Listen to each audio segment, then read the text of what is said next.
मैंने कहा ना कि कानून विपक्ष के लिए ही है। सरकार के लोग अगर कुछ करते तो परमिशन की जरूरत नहीं होती। वो चाहते हैं कि वो इस समाज की आवाज़ को दबा दें और समाज के युवाओं पर, निर्दोष युवाओं पर झूठे मुकदमे लगा के उनको जेल में डालने का काम। ये अन्याय हम लोग बर्दाश्त नहीं करेंगे। जो जेल में रहता है उसी को जेल का एहसास होता है। मैंने 16 महीने जेल में बिताए हैं। राजनीतिक रिश्ते नहीं, पारिवारिक रिश्ते हैं। वो हमेशा मेरे दुख में, सुख में, मेरी लड़ाई में उन्होंने साथ दिया और मैं भी लगातार जेल में, चाहे अब्दुल्ला से मिला हूँ या आजम साहब से मिला हूँ।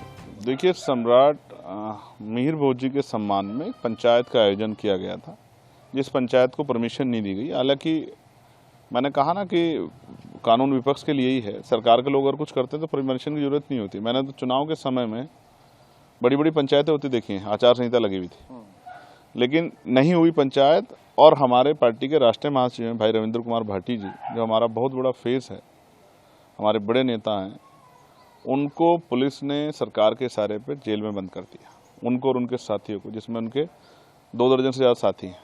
वो चाहते हैं कि वो इस समाज की आवाज़ को दबा दें और समाज के युवाओं पर, निर्दोष युवाओं पर झूठे मुकदमे लगा के उनको जेल में डालने का काम। ये अन्याय हम लोग बर्दाश्त नहीं करेंगे। हम लोग 1-2 दिन जो है लीगली वो कर रहे हैं, और अगर उसके बाद हमें लगा सरकार जुल्म कर रही है हमारे भाइयों पे, तो हम लोग, आज़ाद समाज पार्टी इसके खिलाफ आंदोलन करेगी।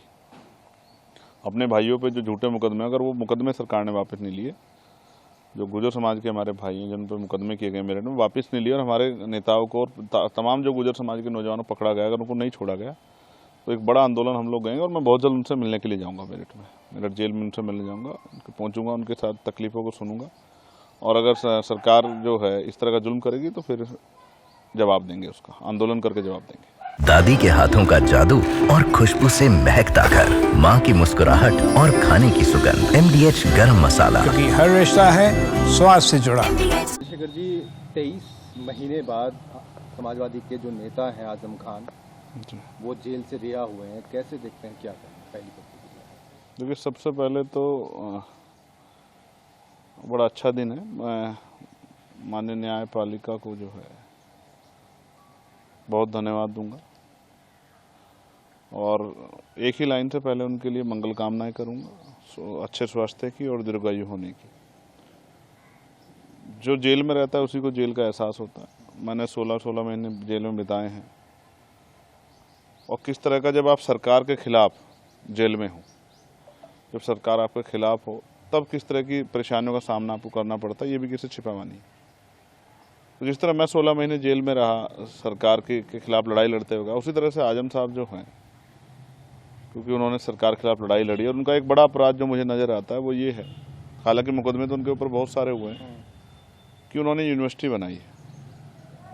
अगर वो यूनिवर्सिटी नहीं बनाते तो शायद इतनी बड़ी कार्रवाई उनके खिलाफ नहीं होती। आप ये देखो, एक यूनिवर्सिटी यहाँ सहारनपुर में थी, लोकल, उसको बनाने वालों का क्या हाल हुआ, और एक थी ये मौलाना अली जौहर, इसको बनाने वालों का। अगर राजनीति कहीं और नहीं चलती तो फिर वो जाके चलती है AMU में। ये किसी से उत्तर प्रदेश के अंदर छिपावा नहीं। तो बड़े कष्ट का समय उन्होंने काटा, 23 महीने जेल में रहे, लगभग 2 साल। बहुत सारे ऐसे भी लोग हैं जो अभी जेलों में हैं, दिल्ली में बहुत से, उमर खालिद से लेकर सब लोग जेल में हैं। तो ये जो समय था, उनकी पत्नी ने जेल, बीमार होते जेल काटी, उनके बेटे ने जेल काटी, बड़े तकलीफ का समय था। उनसे मेरे राजनीतिक रिश्ते नहीं, पारिवारिक रिश्ते हैं। वो हमेशा मेरे दुख में, सुख में, मेरी लड़ाई में उन्होंने साथ दिया, और मैं भी लगातार जेल में, चाहे अब्दुल्ला से मिला हूँ या आजम साहब से मिला हूँ,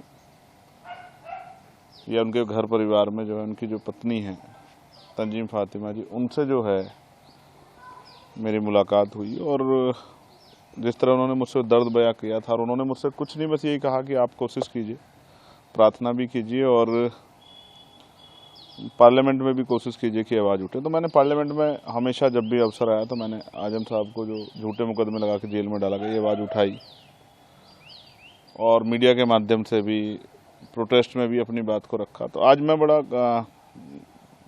अपने आप को खुशी के पल महसूस कर रहा हूँ कि एक हमारे साथी, जो बड़े सीनियर नेता हैं उत्तर प्रदेश के, आज वो जेल से बाहर आ गए और अपने परिवार के बीच में पहुँचे हैं। और जेल, कोई कुछ भी कहता रहे, जेल जेल होती है, और जेल आपको बहुत कुछ देती है, आपसे बहुत कुछ लेती है। सबसे बड़ा तो समय है जो आपको वापस नहीं मिलेगा। इस बीच में कितने ऐसे लोग होंगे जो उनसे जुड़े हुए, जिनके साथ तकलीफें हुई होंगी, कुछ लोग की जान गई होगी, बहुत सारी खुशियाँ होंगी, लेकिन वो अपने परिवार से दूर थे। कहीं ईद भी बिना उसके बीती होंगी, कहीं और भी आयोजन बिना उसके हुए होंगे। तो उस परिवार के लिए एक अच्छा दिन है। मैं उस परिवार को मुबारकबाद पेश करता हूँ और माननीय न्यायपालिका का बहुत बहुत धन्यवाद करता हूँ। अच्छा, इसी बीच अटकलें कई सारी लगाई जा रही थी, कई बात चल रही थी कि वो बसपा में जा सकते हैं, बल्कि वो उनके भी जब बाहर आए तो उन्होंने कहा कि मैं इस बारे में कुछ नहीं कहूँगा। और शायद ये आप मीडिया के लोग ही लगा रहे थे भाई, इसमें मैं क्या कह सकता हूँ।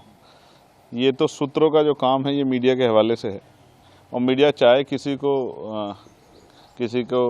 किसी पाले में भेज दे या वहाँ इस तरह के सूत्र पैदा कर दे कि उनमें बहुत उठापटक चल रही है। मैं तो लगातार देखता रहा हूँ कि मीडिया सूत्र बनाती है और बाद में जैसे गुब्बारे की हवा निकल जाती है, इस तरह निकल जाती है। देखिए, वो बड़े नेता जो भी फैसला लेंगे सोच समझ के लेंगे, और मैं समझता हूँ कि ये उनके परिवार का फैसला है, राजनीतिक फैसला भी, और भविष्य में किस तरह की उनकी वो ये उनको निर्णय लेना।